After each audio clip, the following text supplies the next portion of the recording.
Hello viewers, আসসালামু আলাইকুম। Foodie by tasty cooking এমে আপনাদেরকে আবারও স্বাগতম। আজকে আমি আরও অন্যরকম একটা রেসিপি নিয়ে হাজির হয়ে গেছি।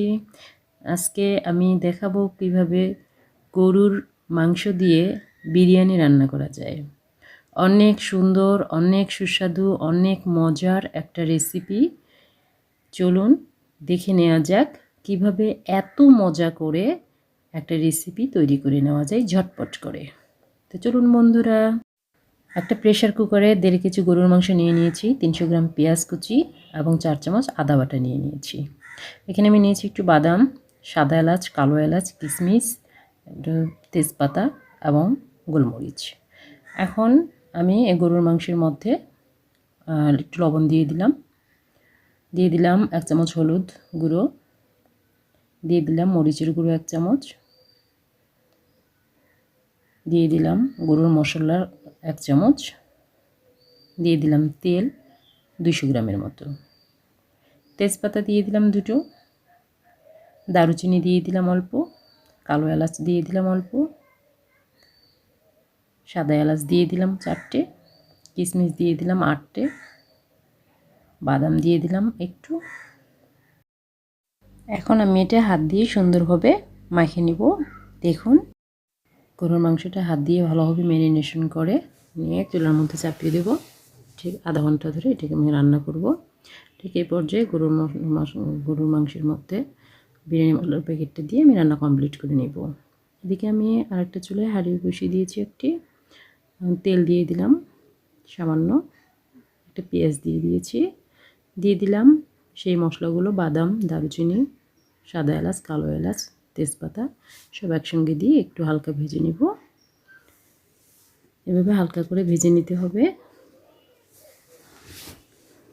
হালকা করে ভেজে নিয়ে আমি এদিকে 1.5 কেজি পোলার চাল ধুয়ে শুকিয়ে রেখেছিলাম। পানিটা যেন একদম ঝরে ঝরঝরা হয়ে যায়, ঠিক এরকম করে রেখেছিলাম। এটা আমি ঢেলে দিলাম। এখন এটা আমি মিনিট 5 ধরে একটু হালকা আঁচে ভেজে নেব। দেখুন, ঠিক এভাবে করে ভাজতে হবে, হালকা আঁচেই ভাজতে হবে, কারণ চুলার আঁচটা বেশি থাকলে আবার পুড়ে যেতে পারে। এই পর্যায়ে 3 লিটার পানি দিয়ে দিলাম। 1.5 কেজি চালের জন্য 3 লিটার পানি এনাফ। আর গরুর মাংসের মধ্যে তো কিছু ঝোল থাকবেই, অনেক যত্ন করে রান্না করতে হবে। এই পর্যায়ে আমি কয়েকটা কাঁচামরিচ দিয়ে দিলাম, এটা একটা ফ্লেভার ছড়াবে, এই ফ্লেভারটা খুব ভালো লাগে। এখন আমি ঢেকে দিব। আবার 10 মিনিট পরে এসে একটু নাড়া দিলাম।